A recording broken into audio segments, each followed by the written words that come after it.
in the smallest respect of having socks not in the damn drawer. Cause you have the right to remain silent. Anything you say can and will be used against you. You have the right to have an attorney present. If you cannot afford one, one will be appointed to you, sir.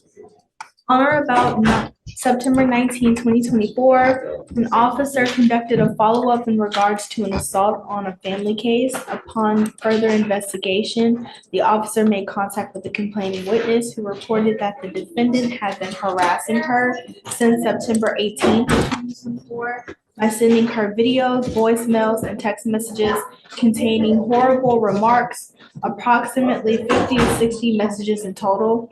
In the voicemails, the defendant curses at her, asking, "Where are you? Why the fuck aren't you at work?" and calling her various names.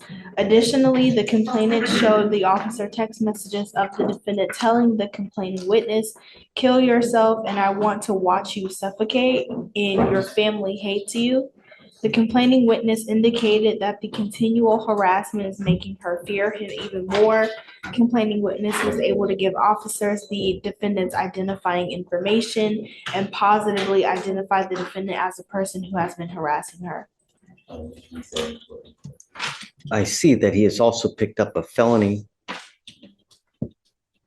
assault against this complaining witness as well. Yes, sir. Okay, what happened in that one? And I'm assuming it's the same date as this one, so I'm assuming it's out of the same transaction. I'm not sure. So it says that I don't believe so. It says that on September 18th in Harris County, officers were dispatched to an assault. The complaining witness advised that the defendant came home upset about socks not being in the closet. The defendant punched the complaining witness with a closed fist on her foot twice on her right thigh and twice on her left thigh, causing pain. The complaining witness advised that the defendant grabbed her by the arm and forcibly shoved her out of the house, throwing her on the porch.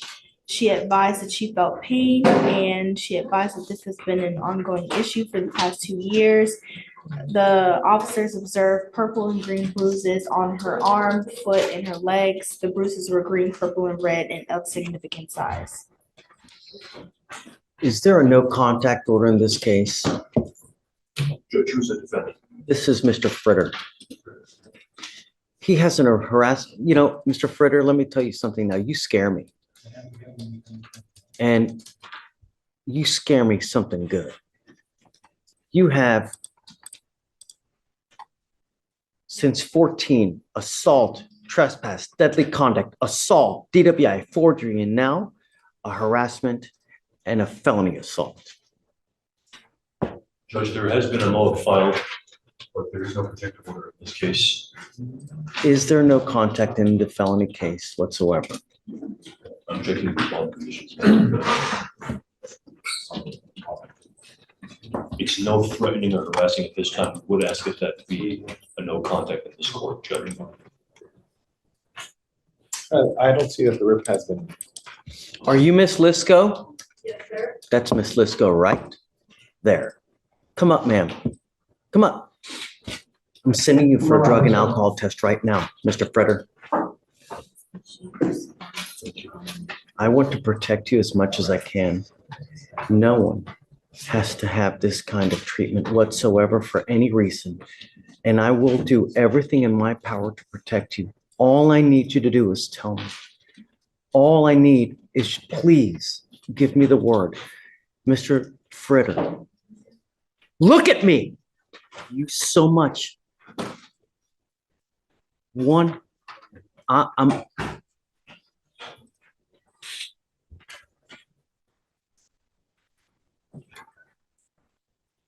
Can you imagine what life is like when someone has to walk on eggshells because they have the fear that if they make someone mad in the smallest respect of having socks not in the damn drawer, they're liable to get a beating?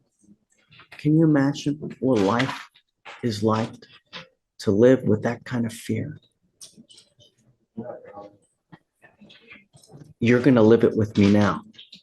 Because one false move, I'm gonna make your bond so high, your head will spontaneously combust. But no one, and I mean no one, should have to live with that kind of fear. I'm sending you now for a drug and alcohol test because I want to know what, if anything, is in your system. And I don't know if I'm going to allow you to have contact with Miss Lisk. But if I find that you treat anyone or put anyone in fear or put anyone in harm's way, so help me, I will grow horn and tails because I will be so upset. And it will be on you. Do you understand? Yes. Abel, Yes, sir. I'm going to keep Mr. Freder so close to me that it's just ridiculous. Yes, sir. I'm entering what's called a magistrate's order for emergency protection. This is a court order that identifies her as a protected individual. You're not to have any kind of communication whatsoever. You're not supposed to have any, you will not have any threatening or harassing contact. What is threatening or harassing doesn't matter what you think is threatening or harassing. It's what she perceives. So if I go like this, is that threatening or harassing? It most certainly is. And it's enough for me to put you in jail and make your bond $150,000, maybe 50, maybe 20. But I will do, Mr. Freder, I will do everything in my power to protect every single person of this county. And I don't care if you're kicking, screaming, crying because you go to jail and don't have anyone to bond you out.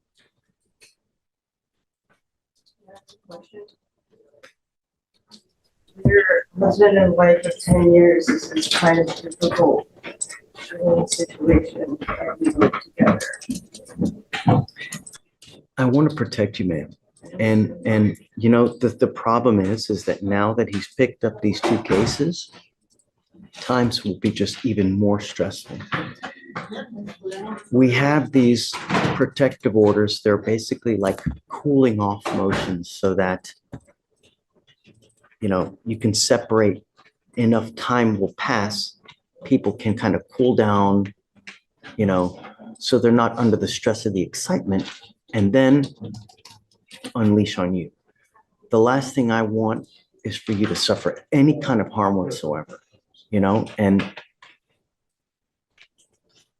I that's all I want. You know, all I'm asking is how things should be normal. Like, I'm not asking him for him to do Pythagoras theorem here. So, I don't know. You know, what I'd like is if you please just talk to our DAs here. But I'd like you to have their phone number at the minimum so that should anything ever whatsoever, all you have to do is let us know. And then I have been in contact with the DAs, actually about the assault. I'm here for you. And I want to make sure that you're okay. You know, I've given him a lawyer. He knows what's expected of him. And I'm going to drug test him like crazy to make sure that he's not using alcohol or dope. In fact, I mean, I'm going to test him 2 times a week. I mean, I'm setting him now because I want to know what, if anything, is in his system. And then we'll go from there. Judge, he will come back positive, but that's prior use from.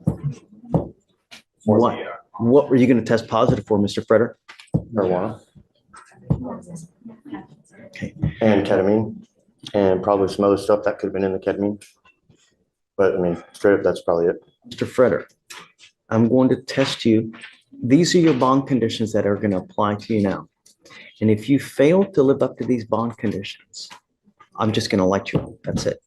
You will appear to me here 2 times a week to take drug test. And if I find anything is in your system, and I don't care what it is, I'm going to lock you up. You're ordered not to use any kind of dope or alcohol. And if you can't get this monkey off your back, because I am now giving you the opportunity to do it on your own. If you're incapable of doing it on your own, then I'm going to do it for you. Do you understand? No dope, no alcohol. And when I mean no alcohol, I mean no alcohol from any source. No isopropyl alcohol, cakes, candies, foods, gums, energy drinks, tequila, lollipops, hair dye. I've heard it all, and I don't care. You come to me test positive, you'll stay with me. I also want you 3 times a week to do anger management classes so that we can deal with the anger issues. Look at me. 3 times a week. And I want a piece of paper showing me that you've done it, the date, time, location of where you've done it, so that I can verify that you've done it. And if you don't do it, you will stay with me. You now have the opportunity to address these things on your own. If you don't, you will be doing it with me. And if I get one, and I mean one breath that she's been mistreated in any way, shape, or fashion, holy freaking moly. And then, ma'am, if you'd be so kind, please, I'll have you speak to them here momentarily. Rachel, this is my card. If you ever need anything, all you have to do is get in contact with me. And I'm here for you. Whatever you need, anytime, day or night. I don't care. As this hearing reaches its explosive conclusion, the reality of this case becomes impossible to ignore. A defendant accused of unleashing a campaign of harassment, 50 to 60 messages filled with threats, curses, and chilling lines like "kill yourself" and "I want to watch you suffocate." And behind those messages, a pattern stretching far beyond phone screens, bruises, fear, and a victim forced to walk on eggshells over something as small as socks not being in a drawer. The judge didn't just hear the evidence, he felt the danger.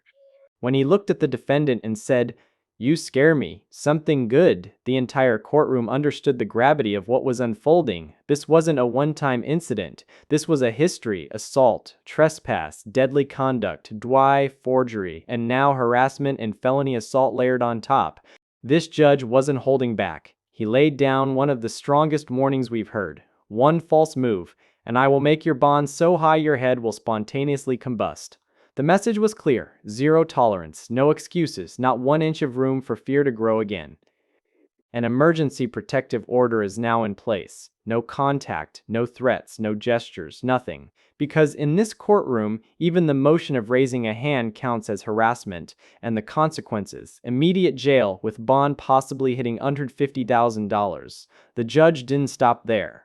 He ordered drug and alcohol testing twice a week, anger management 3 times a week, and a complete ban on alcohol, from drinks to candy, energy drinks, even hair dye. Every detail accounted for, every loophole closed. And for the victim who stood there, overwhelmed and exhausted from years of fear, the judge spoke directly to her. "I am here for you, whatever you need, anytime, day or night." This wasn't just a hearing, it was a moment where the justice system drew a hard line and said, no more. No more intimidation, no more bruises, no more walking on eggshells in your own home. Today, the court made it clear that protection comes first, and any violation will unleash consequences the defendant cannot talk, lie, or charm his way out of. As the video ends, one truth stands out above everything else. Fear may have ruled the past 2 years, but today, in this courtroom, accountability finally stepped in. And from this moment forward, every step this defendant takes will be watched, tested, and judged under the strictest conditions possible. This case isn't just about punishment. It's about reclaiming safety, rebuilding boundaries, and making sure that no one ever again has to live in terror over something as simple as socks in a drawer.